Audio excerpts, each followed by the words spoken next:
camera's so small, I'm afraid of dropping it.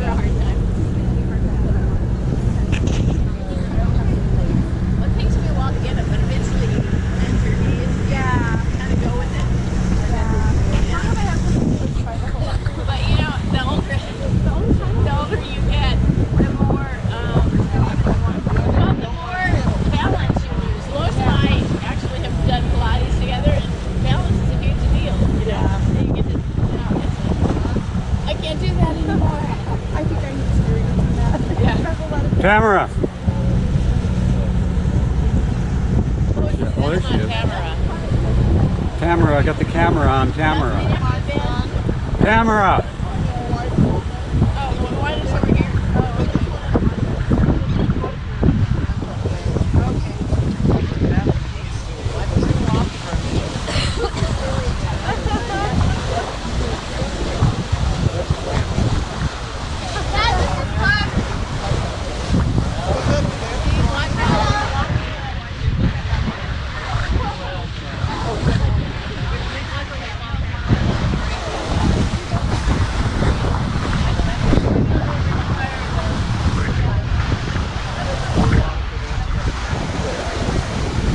Everybody, wave to the camera. I keep on forgetting there's audio too.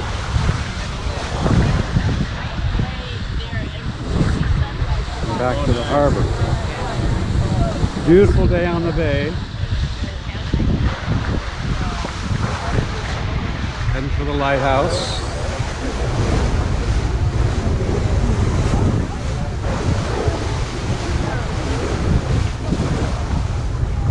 Santa Cruz Wharf. Santa Cruz Boardwalk.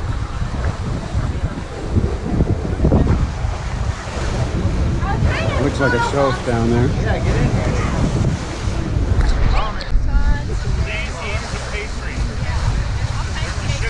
Coming up to the lighthouse.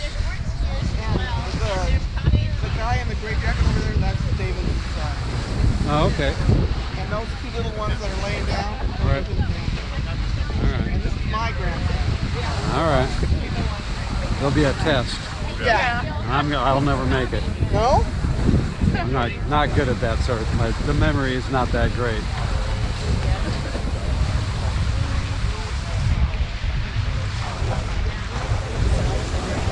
There's the Dream Inn.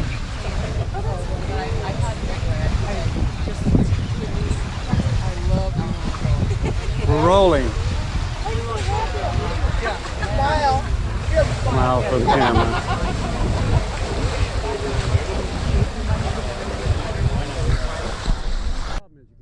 Close enough, but you need a zoom.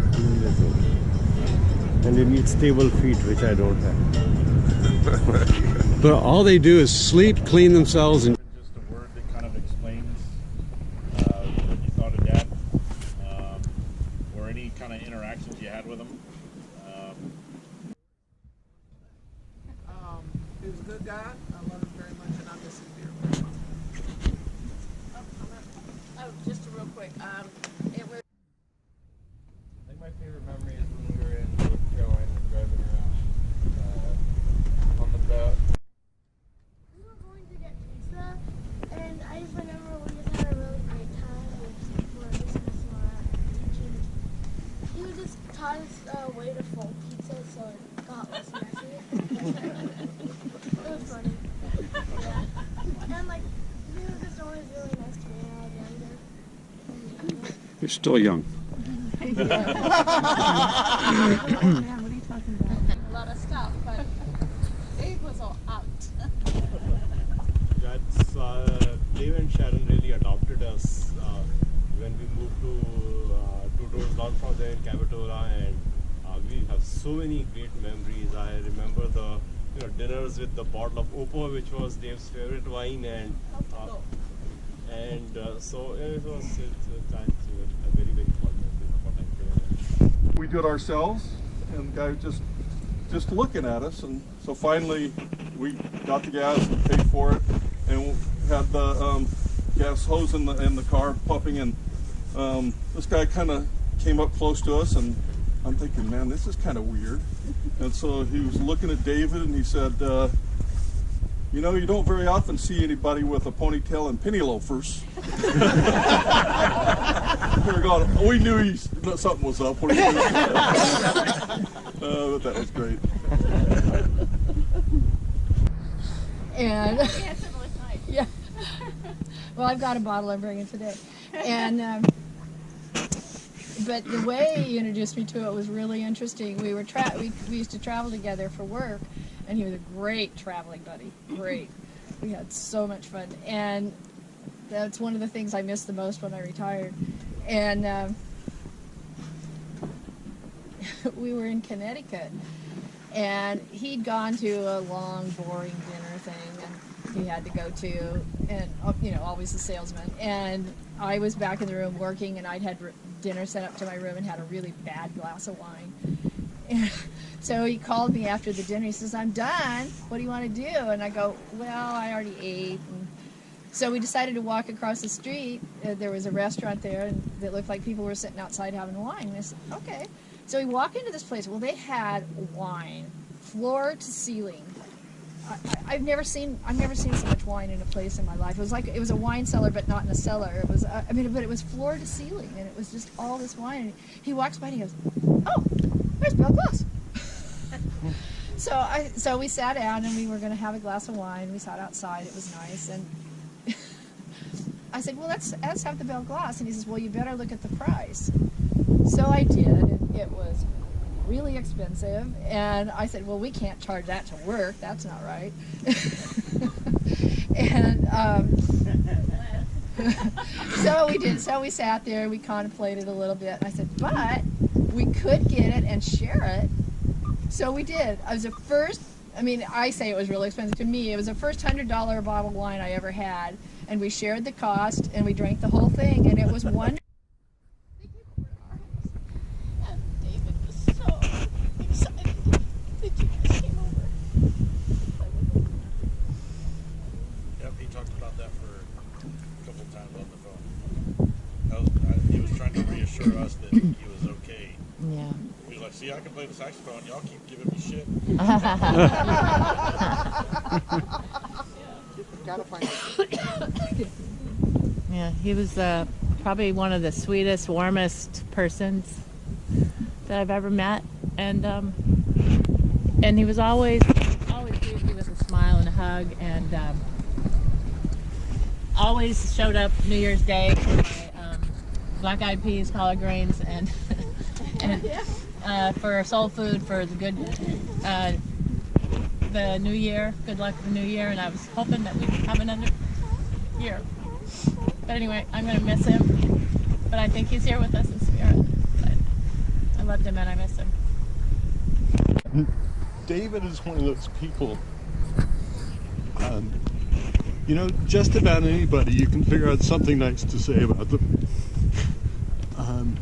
David is about the only person I know of that you can't figure out something not nice to say about.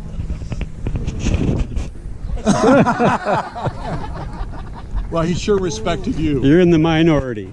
He sure respected you. He thought, you know, he was very proud of his family, very proud of Sharon and her accomplishments, and the grandkids. Of course you and the grandkids. Every Sunday he'd show up with that Cheshire Cat grin, and he called me Mr. Raff.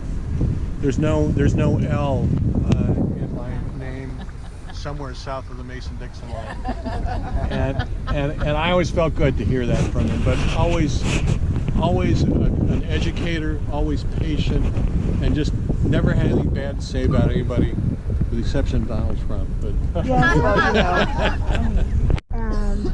There was David, and he was just this big smiley person, and he was the first person, I'm sorry you guys, but he was the first person I felt totally relaxed with at that big occasion, because he was just I don't think he's ever met a stranger. I don't think he ever did. He was a really easy person to talk to.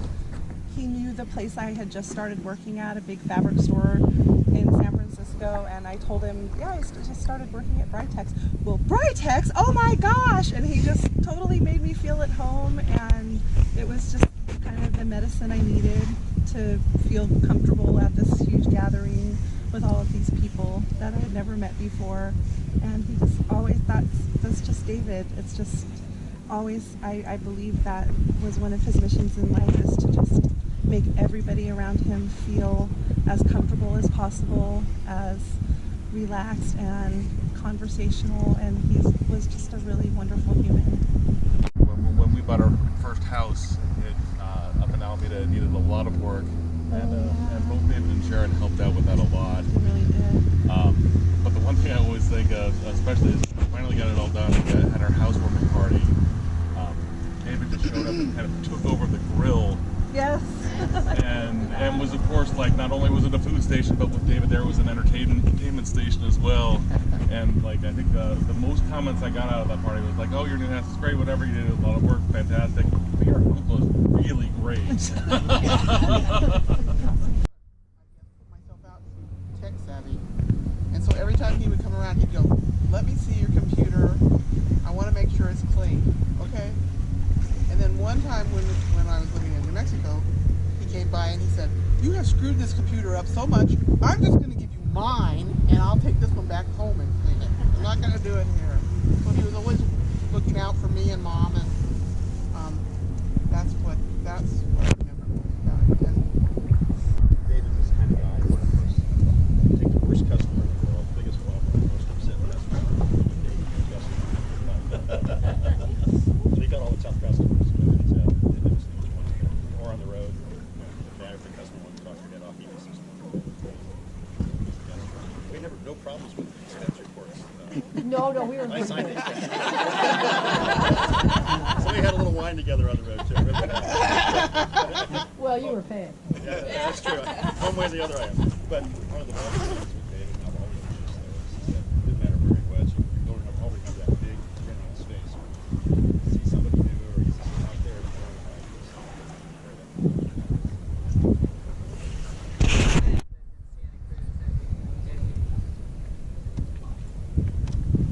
But when we moved to SoCal,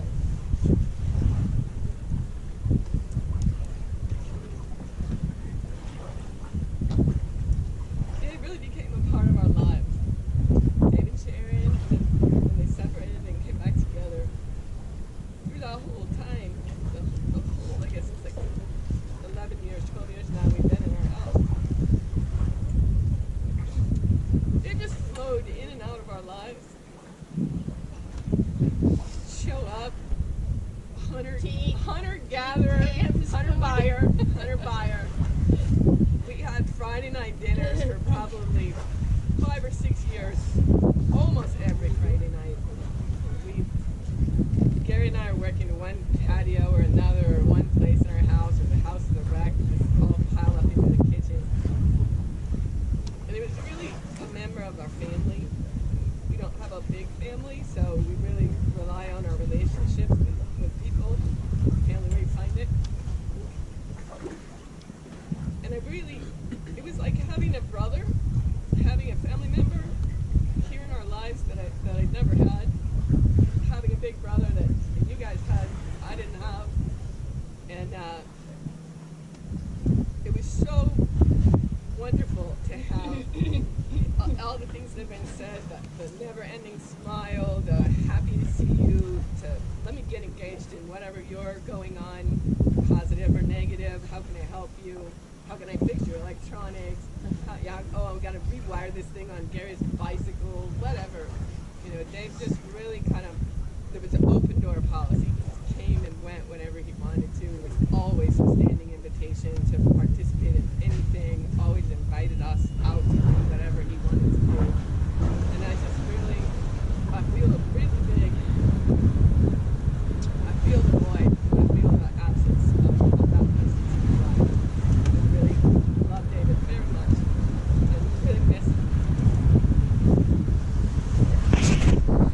Oh yeah. Electronic. I knew about electronic, but the Stephen, it was just like, wow. He told me exactly he wanted this for all his loved ones to come together, and here we are. It's just, I'm so happy. It's just amazing to have him out and celebrate. It's great. I'm 7 years older than Dave. Not a brother. But I met David. My wife Cynthia introduced Sharon and David to each other. And so we've known him since the late 90s, 98, somewhere around that time. We found out that he and I actually started our careers with Texas Instruments. So, Dave was a field engineer back in North Carolina. And then I worked out in Austin. We shared some stories about TI, but then we both ended up at HP. It's our 30 years or whatever at HP. But I have so many memories of David. We did a lot of traveling. We particularly, I will get emotional. We always like to go wine tasting, so we've been in Napa and Livermore and Paso Robles.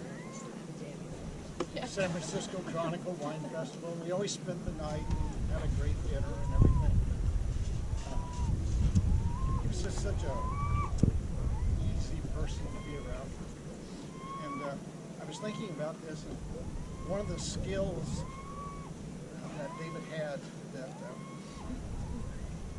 maybe everybody didn't know, but when we would go to dinner or something, you go into a restaurant and you put your name on the waiting list and it's 45 minutes or an hour or something. We'd be standing around and David would go up to the podium, start talking to them, and I don't know, people just like to do things for David because 15 minutes we'd have a table by the window. He had a way of talking to people, making them comfortable. I don't know, so many memories, and a great person. The other Steve's band, which I was in at the time, and Steve and David and I rehearsed at our place almost every week for quite a while. Dave was sort of new to the rigors of ensemble playing. I had a lot of training in that, so I was the taskmaster of those little rehearsal sessions. Probably not very delicate, but he was, not surprisingly too, very gracious. Appreciated his help in that regard. Some years later, Dave and Sharon sort of became our Friday night date. We kind of the same.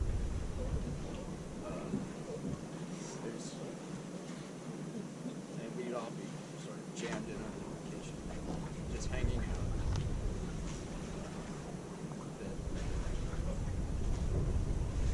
One of the sweetest things.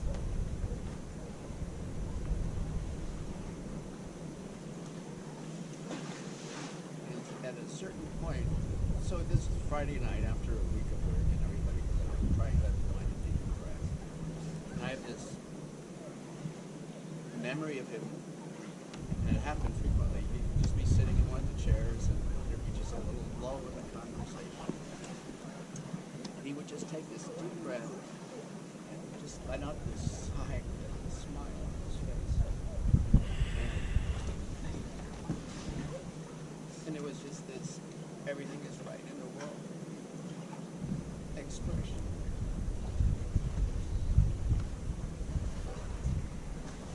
And I think that's my strongest memory.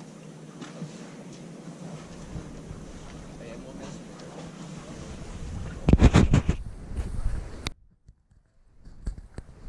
he was the guy who said next to talk about amateur radio, electronics, just totally geek out with stuff.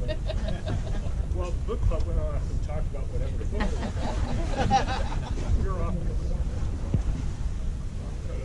Anyway, great guy.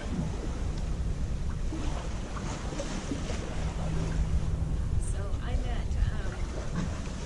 David when I started at Alacraft a few years ago, and he, really, from the start, he would every morning come into my office, and he would talk about everything we could do in marketing, and he was so passionate and just so crazy about it, and I would say 90% of the stuff I didn't know what he was talking about. It was about ham radio and a lot of other things. But the one thing that I remember sitting there, and it happened so often, is he would say Southern sayings, and I'm thinking, what did he just say? and then finally I just said, what did you just say? I have to start writing these things down because they're just hilarious. So I also did some traveling with him, like he said, and Eric, and it was a lot of fun. And one of the trade shows that we went to, my daughter came with us, teenage daughter, and she hooked up with David, and he started teaching her all of the Southern. You guys probably could come up with some of them because I could never remember them, but they were so hilarious, and she thought he was just throw me in that yeah, pen. throw something out. But anyway, so my daughter just loved him. But the one thing I do remember very strongly was that he talked about his son a lot. And it was very nice. Just really nice to hear about it.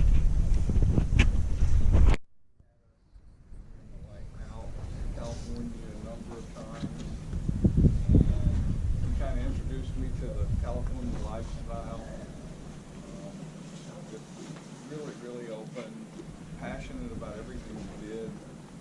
Remember one time going to one of his band practices, and he just seemed right at home and in place, enjoying himself, and miss him a lot. Well, I'll take you down, since most of you didn't know my father when he lived in North Carolina, I'll kind of give you a breakdown of who he was as a man when I was growing up. He taught me how to whistle on Mockingbird Lane, little blue house. He was still a technician with TI, so he was gone all the time. But he had a big white van. And then I remember he and my mom, it's all kind of blurry. And when I came to, I saw my dad standing there, and you know the ambulance was going to take me to the hospital. He's like, "Get him off the ambulance. I don't want to pay for that." And let's see, I remember shooting hoops with him a lot. He used to, we'd have big pool parties when I was growing up, and he was always the grill master, and he had this big cowboy hat, and you know, the 80s kind of short swimming trunks, and he'd form a line around the pool, and he'd say, if it's the pool time, he'd yell it really loud, and all the kids and all the adults would line up, and we'd jump in one right after another. The pool would be half empty of water by the time we got done, and he didn't care, you know.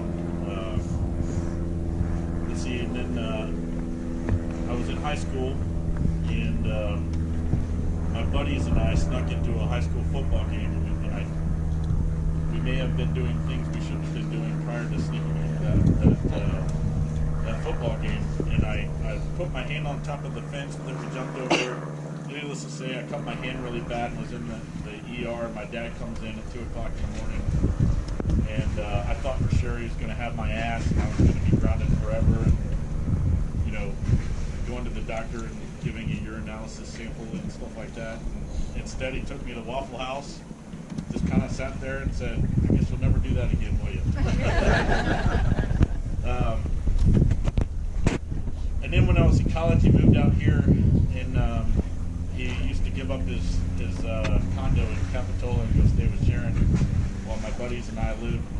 high life on his dime, working construction and surfing and trying to meet girls as best we could.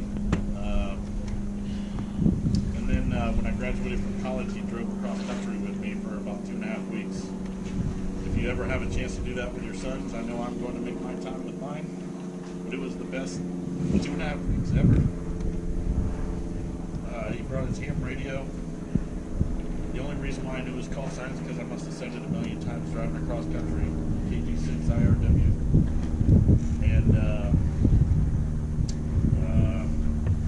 And then I didn't see him too much more. I mean, he, a couple times a year after that. They were the best couple times a year I remember. When I was in pilot training at Little Rock, I'll never forget. He came out for a bachelor kind of week. The airplane I was flying at the time, they had grounded all of them, so we had a week off, and he flew out. And we're young 20-something pilot jocks, and we played golf starting at 9 o'clock in the morning. We'd go downtown for drinks starting around 6. We'd end up at the I don't know, Gentlemen's Club at 2 o'clock in the morning, Waffle House at 4, and then we'd be back at it again. And my dad he stuck there with us like he was back in college himself. All my friends loved him. They're like, your dad's out here at 4 o'clock in the morning. Hell yeah! We actually got stopped by the gate guard because we took a taxi, and they knew this guy's enlisted. There was nothing but a bunch of officers coming back onto base drunk with this old man. And so the gate guard started giving the taxi driver, crap about what is this red wire, and making us sit on the curb while more cops show up. And my dad kind of just diffused the situation and got us back onto base. And one night, he never stopped being dead that night. I love my father. I definitely wish he was here. With my dad one last time, and we appreciate you guys coming out. Now I'm going to try not to have a Lebowski moment and see if we can go downwind for Dad, because I sure as heck don't want to taste them right now. Somebody spit. Okay, guys, Find which way the wind's blowing. Where's the flag? David actually.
Literally, he bought a house in Watsonville, and he came to the house and he said, I closed on the house in Watsonville today.